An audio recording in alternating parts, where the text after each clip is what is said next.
Olá pessoal, meu nome é Isabela e eu estou aqui hoje para falar para vocês desse livro aqui, O Conto da Aya, de Margaret Atwood. Esse livro foi publicado em 1985 e se passa como se fosse no futuro. Esse livro aqui, gente, é uma distopia. O que é distopia? Distopia é o contrário, é o oposto de utopia. Então vamos pensar num lugar utópico, numa sociedade utópica. Uma sociedade utópica seria uma sociedade onde tudo acontece maravilhosamente bem, onde tudo acontece em harmonia. O ideal, o modelo perfeito. A distopia, já que é o contrário de utopia, é um lugar, uma sociedade ruim, péssima, onde todos são oprimidos, onde não existe liberdade. Então esta é a sociedade que existe aqui nesse livro, a sociedade de Gilead. É uma sociedade governamental e que tomou conta dos Estados Unidos, fazendo uma leitura ultra radical da Bíblia. Então eles acabam se protegendo, né, pela Bíblia, como se eles estivessem seguindo os preceitos bíblicos, mas na verdade é uma visão ultra radical da Bíblia. Então eles usam isso para implantar um regime teocrático, um regime totalitário. A Margaret Atwood escreve imaginando, e se nos Estados Unidos isso acontecesse? Se a gente tivesse algum tipo de revolução teocrática, o que aconteceria? Como seriam os Estados Unidos? E é nessa visão que ela escreve O Conto da Aya. Segundo a própria Margaret Atwood, esse livro aqui foi baseado no livro 1984 de George Orwell, que também é uma distopia.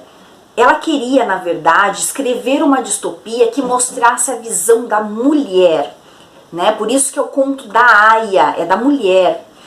E depois eu vou explicar quem é Aya, tá bom? Lá em 1984, a gente tem a visão do Winston, tá? De um homem. Então ela quis, é claro que existe a Julia também, que é a companheira do Winston, mas toda a história se passa pela narração e pela visão do Winston. É uma visão masculina da história. Então a Margaret Atwood, ela estava sentindo falta de uma distopia com a visão feminina. Então foi com essa intenção que ela escreveu esse livro aqui.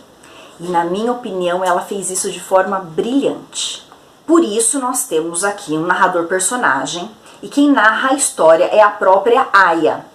Claro que, por a gente ter essa visão da Aya, e ela não tinha acesso a todas as informações, a gente tem a impressão durante a leitura de que falta informação. E falta mesmo, de forma proposital. A gente não tem só a visão dela, da história, né? Então, a gente não consegue saber os detalhes e os aprofundamentos do que está acontecendo em volta, tá? Então, a gente consegue ver apenas o que ela enxerga. O interessante é que essa personagem, gente, ela não tem nome próprio. A gente sabe que ela já teve um nome, tá? Porque ela já foi casada, já teve uma filha, e ela foi retirada dessa família por conta dessa mudança governamental, teocrática, e se tornou uma Aya. Ela foi obrigada a se tornar uma Aya, tá? E ela tem o nome que aparece na história é o nome de Aya. Por exemplo, o nome dela aqui de Aya não é o nome verdadeiro dela. O nome de Aya dela é Offred. Offred, porque a gente tem a preposição off, que é de, e o Fred, que é o nome do comandante dela, o nome do dono dela. Então, como se fosse a Aya do Fred. Tem também uma outra personagem que chama Offglen. Então, é de Glen. Então, é a Aya do Glen. É a Aya que pertence ao comandante Glen. Existe uma outra também chamada Off-Warren, que também é do Oren, Aya do Oren, tá? E assim por diante, gente. Existem vários nomes que a gente conhece durante a história, mas é sempre com esse intuito. Não é o nome dela, tá bom? E a cada 2 anos elas mudam de comandante.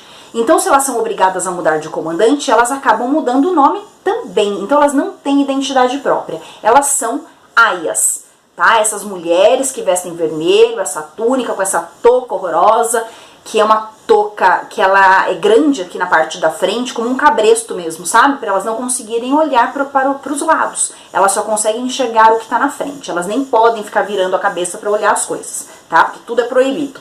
Bem, a gente sabe que a Offred, ela teve um marido e uma filha porque a narrativa é construída dessa forma, tá? Ela vai lembrando do passado, então o tempo todo a história volta para o passado e para o presente, passado e presente, faz essa mistura.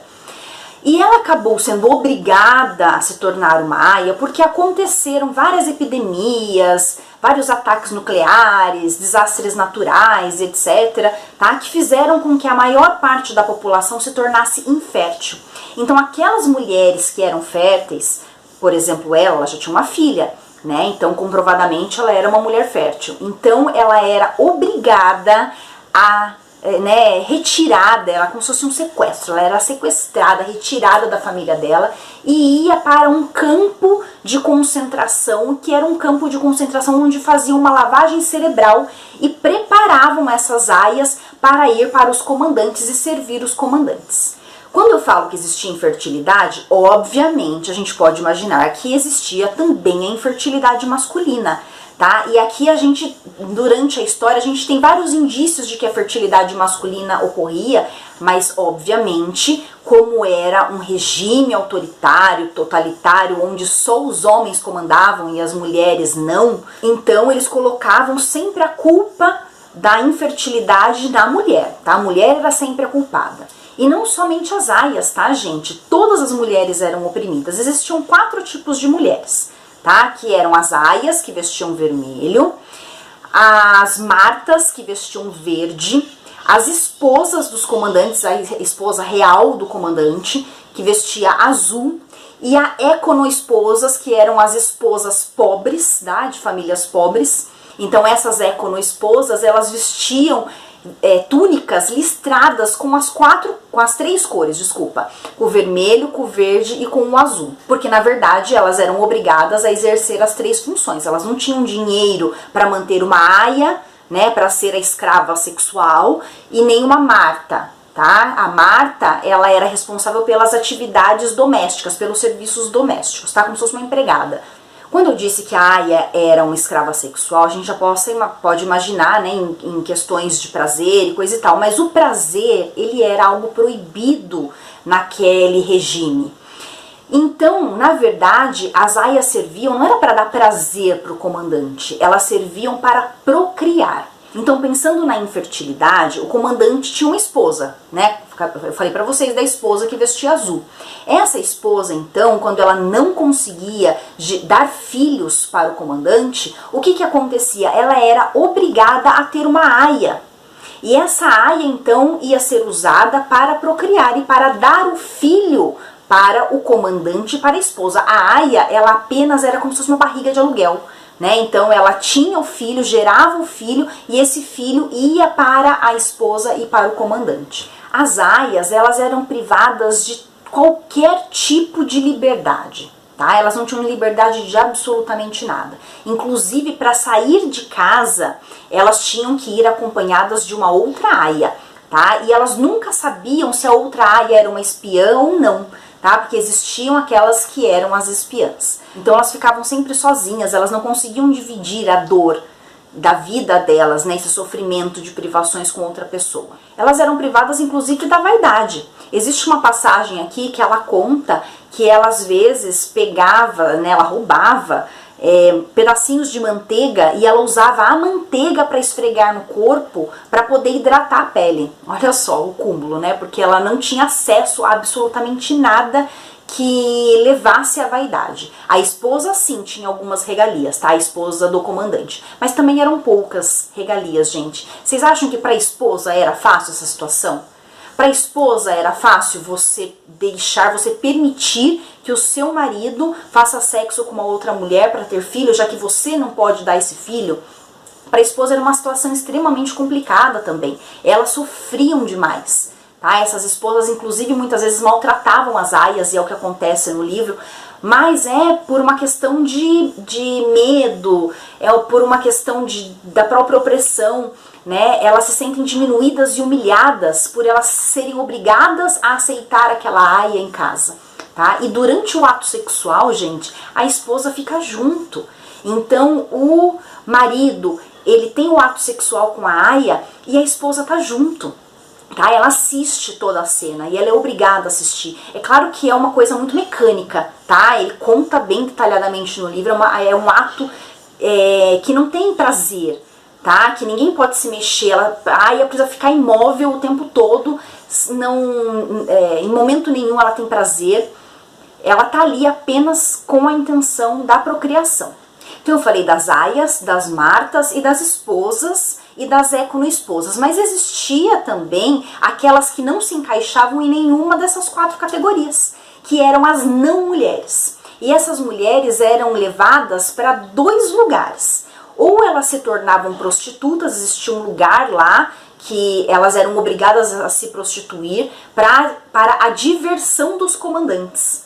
Era uma sociedade que pensava apenas no prazer masculino. Todas as mulheres eram vistas como objetos.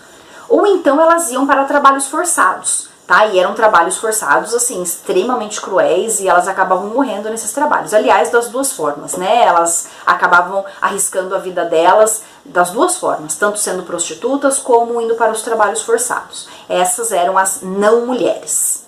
A esposa da casa da Offred, ela desconfiava, né, que na verdade a infertilidade poderia estar no marido, mas claro que tudo isso era muito velado, né, não poderia ser falado. Então o que ela fez? Ela combinou com a aia, com a Offred, que essa aia iria também acabar tendo relações sexuais com um empregado da casa, que era o Nick. E a Offred aceita essa situação, né, porque ela não tem escolha. Né, ela tem que aceitar, ela é propriedade daquela casa, então ela não tem como dizer não. Então ela vai e começa a ter relações sexuais com esse Nick. Só que ela acaba, inclusive, se apaixonando pelo Nick, tá, gente? Porque ela era uma mulher, tanto ela quanto todas as aias eram mulheres muito oprimidas e que não tinham nenhum tipo de contato físico com carinho. Né? Então foi a primeira vez ali, depois de tantos anos longe do marido e coisa e tal, que ela teve de novo um contato de carinho. E ela acabou então se apaixonando por esse Nick e passou a ver ele com mais frequência do que inclusive a esposa gostaria. Mas ela estava se arriscando, o Nick estava se arriscando e a própria esposa estava se arriscando também. Por quê? Lá não existia nenhum tipo de defesa, não existia advogado, não existia defesa. Então, se algo fosse descoberto, elas poderiam ser condenadas à morte. Tanto a esposa quanto a aia, a Offred, e também o próprio Nick. Existia um muro na cidade onde os homens eram pendurados ali, tá? Para servir de exemplo, né? Ele era morto, pendurado e ficava ali para servir de exemplo para as pessoas verem. E as mulheres, elas iam para uma espécie de salvamento. O que era esse salvamento? Era um evento onde todas as esposas e as aias da cidade eram convocadas para assistir as mulheres, né, aias e esposas que tinham cometido algum tipo de crime ou de violação, serem enforcadas, tá? E elas eram enforcadas e todo mundo era obrigado a assistir, para também servir de exemplo. Então todo mundo vivia com medo, numa opressão constante. Gente, uma outra coisa que é muito interessante no livro é o parto. Quando uma aia engravida e vai ter o filho, acontece uma coisa bizarra, tá? Toda a sociedade é convidada para casa dessa mulher. O que acontece? A aia é colocada, a aia que está grávida, tá, parindo, ela é colocada num quarto, todas as aias da redondeza ficam ali no mesmo quarto assistindo o parto. A esposa, que vai ser a dona desse bebê, ela que vai ser a mãe desse bebê, que a aia está parindo, ela fica num outro quarto, junto com todas as outras esposas da redondeza, tá? E ela fica sendo cuidada como se ela tivesse parindo o bebê, mas ela não tá parindo nada, né? Mas enfim, a aia então, ela vai pro parto sem nenhum tipo de anestesia, que é porque ela é uma pecadora mesmo, então ela precisa sentir dor, tá? E, então é essa situação, as aias ficam ali assistindo e ela tem o bebê. Certo? Imediatamente o bebê é retirado dela e é colocado nos braços da mãe esposa, certo? Do comandante, a esposa do comandante. Então é retirado, esse bebê é retirado daí e levado para a esposa. E a esposa passa a cuidar desse bebê como se fosse dela. E a aia, ela fica em contato com esse bebê pouquíssimas semanas, apenas um período necessário para a amamentação. E daí então ela é retirada dessa casa e vai para outra casa. tá? Para ela deixar de ter contato com essa criança. E é uma coisa que causa grande sofrimento para as aias, óbvio, né? Mas existe um benefício para a aia. Toda aia que tem um bebê, ela tem a certeza que ela nunca mais vai ser enviada nem para prostituição e nem para os trabalhos forçados, tá? Ela vai ser resguardada, porque as aias que não conseguirem ter bebê durante a vida delas, elas acabam indo ou para prostituição ou para os trabalhos forçados. Gente, e agora eu vou contar o final da história, tá? Então quem não quer saber o final da história já fecha o vídeo aqui, tá bom? Mas se você ficou é porque você quer saber o final da história, então vamos lá. O comandante, então, esse comandante, tá? Que tá com a Offred. Esse comandante, ele pega a aia, tá? A Offred, e leva ela para aquele lugar da prostituição, porque ele quer possuí-la, ele quer fazer sexo com ela, sem a presença da esposa. E ela, então, é submetida a isso. E é obrigada a aceitar essa situação, ela não pode recusar, ela é propriedade daquele Fred, do Off-Fred, tá? Que é o comandante dela. A questão é que a esposa desse comandante descobre.